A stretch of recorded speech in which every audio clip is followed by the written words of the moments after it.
Hello, book friends. My name is Floss, and this is the Grape Jelly Library, where we love to talk about books. I am so glad you could join me, because I always look forward to your visit.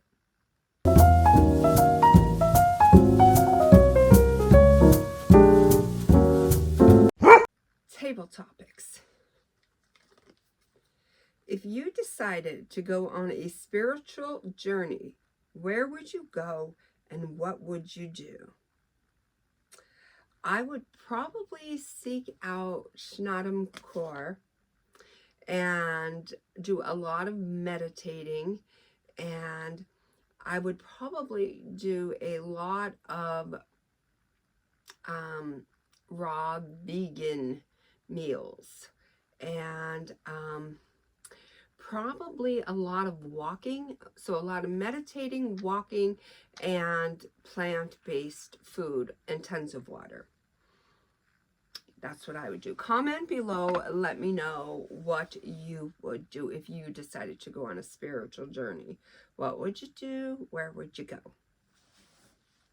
Okay, so copy in hand. Let's talk about the book that I just finished. Yeah, let's talk about the book. That was a little high-pitched, huh? Maybe the rich and smoothness of this aromatic coffee will bring my tone down a couple decibels. But anyways, the book that I just finished is The House in the Cerulean Sea. And it was or is written by T.J. Klune.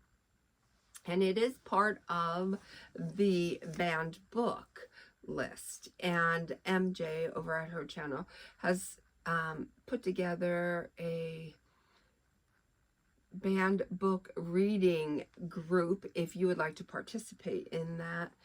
And you know what, I'm a rebel, so I said sign me up. I'll do it.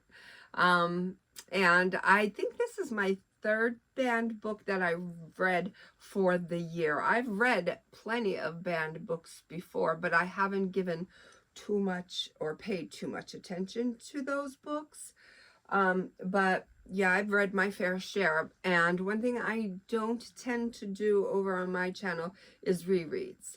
So I highly doubt that I'm just going to reread a book just because it is classified as banned. I would rather choose a newer book, a newer experience, one that a road I haven't gone down before.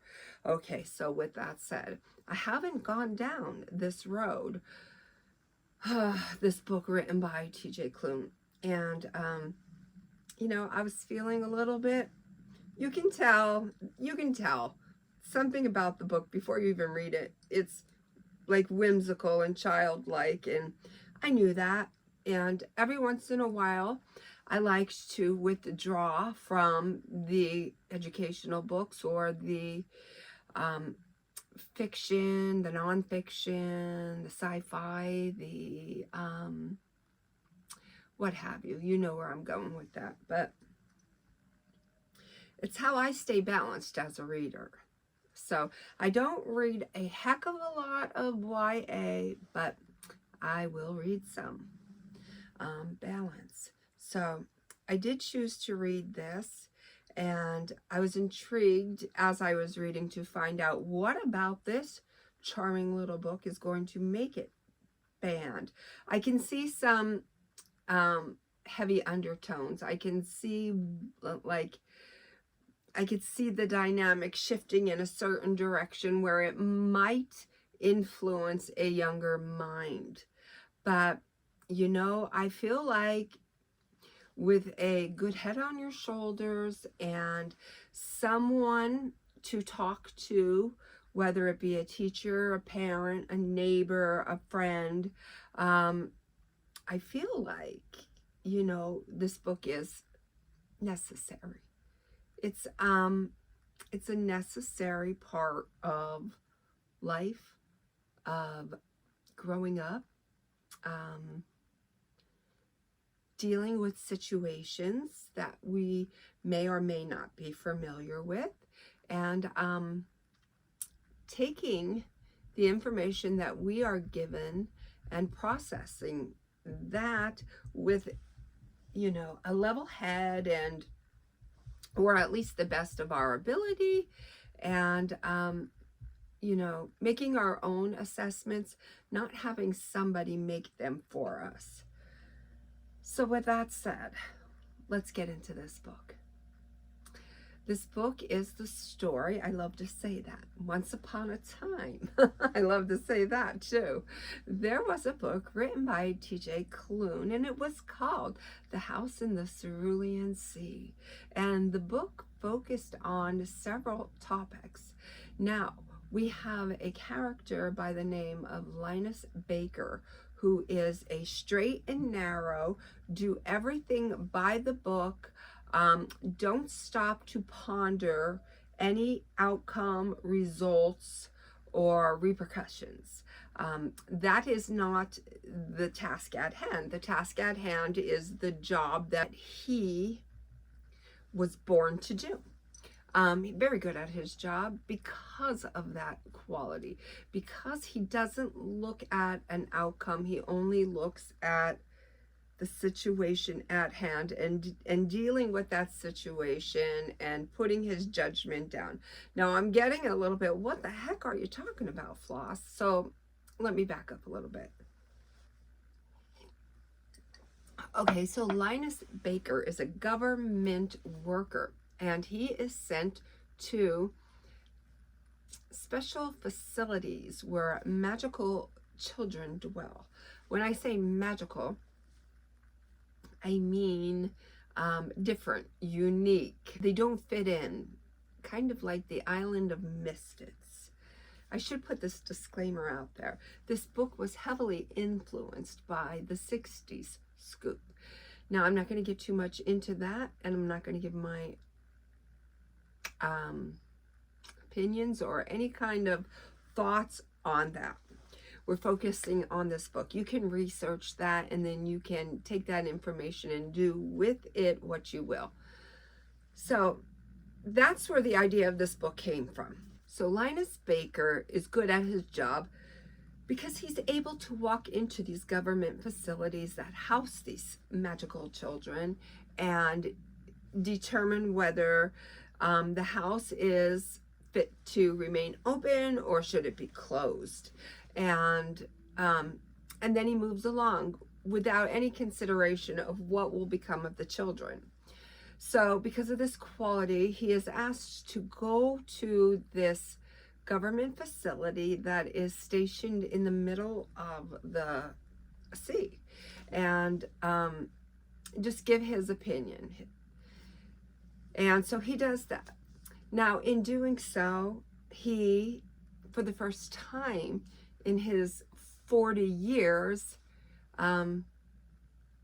is beginning to see a different picture unfold because of these very special, magical. They're a little bit more unique or a little bit more magical than the typical magical child. And we learn a lot of lessons through this. So these are children that were taken away from their families or discarded, and you know, there's a sense, a deep sense of family within this community and the walls of this facility. There's love, there's friendship, there's laughter, there's good times to be had. So they're taking a bad situation, they're making the best of it, and they're doing a pretty darn good job. Now, I have to say, the thing that I really, really enjoyed about this book was the musical references. I had a good time with the musical references. There wasn't one instance where a song or a singer was mentioned that I didn't know what or who they were talking about. So I thought that was pretty cool because I've never read a book like that before. And it was time and time again. It wasn't just like one you know, oh, well, that's pretty cool. It was throughout the entire book. So I did have a very good time with the musical choices that were displayed throughout this book. I did have a good time with the characters of children, even Chauncey, who isn't quite human-like. He's more of a like blob. But I do like that each character is unique. And you know, true to themselves, yet they are able to accept each other's differences and form a bond and a real genuine love toward one another. So I think that there is a movie, don't quote me because I'm not up on the movie scene, but I do think that there is a movie or something like that. And I can very easily see myself, don't quote me, but maybe one day I could sit long enough. And if I was able to, this would be one of them that I would seek out. I could see myself sitting there with some popcorn, which oddly enough, I don't even like, and watching this and having a good time of it. So there is a sequel to this. I probably will read that. Not anytime soon, but maybe somewhere down the line I will. You know, I guess that's all I'm going to say about this. It was an enjoyable read. It definitely was an escape for me, and it definitely I found, you know, charming. I have to say, there's a 6-year-old boy in here, and his name is Lucy, and he's called that because his full name is Lucifer, and he is the Antichrist. And you know, I don't know. I don't know what to say about that part, but yeah, so I don't think that I would have gone down that route, but I understand why he did what he did, and the dichotomy of that with let's just say the garden gnome. Isn't that cute? It's a gnome who loves to garden, and she's like very protective, and she is she's one of those that's not the easiest to get along with. She's straightforward, but she, you know, once you become friends with her, she's got your back till the end. So it's like there's a wide variety of characters in this book, and I guess that's all I'm going to say about this book. It was fun. It was definitely juvenile, but that's not a bad thing. You know, young at heart. How do you stay young at heart? You have to do things that keep you young. So once in a while, we have to find that escape, that child in us. But it's not so childlike that an adult couldn't enjoy it. 4 stars. I'm going to give it 4 stars. I love star ratings. I have to rate them anyways over at Goodreads, so 4 stars. Until we meet again, know that I love you. Be well, be good, be reading, and may all your dreams come true.